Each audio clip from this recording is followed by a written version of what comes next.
This is ballot measure 2364 from Oakridge, which would amend the charter to allow star voting to be used in the next 3 election cycles. And after that period of time, voters will decide whether to make that change permanent, or to go back to the current method, which is known as plurality voting. So what is the background behind this ballot measure? There have been concerns in Oakridge about the election of officials. Since Oakridge doesn't have a primary, the elections take place only during the selection of the identification of winners, candidate winners, occurs only during the general election. And if there are only 2 candidates running, then one candidate is almost certainly determined to get the majority of the votes. However, with 3 or more candidates running for a position, it is possible for the person who is the winner of the election to represent less than a majority of the voters. Star voting is a method of ranked voting that allows more input from voters.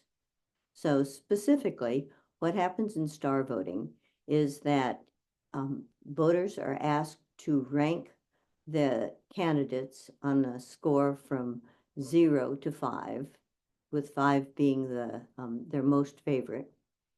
They can express preferences in terms of giving one person 5 stars, but giving their next choice 2 stars if they're not really interested in that person being their representative.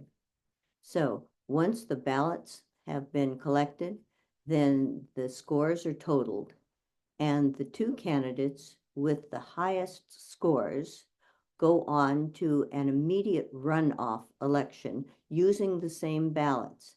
So what happens there is that each ballot is rescored, and the preference is looked at for candidate A or candidate B, say.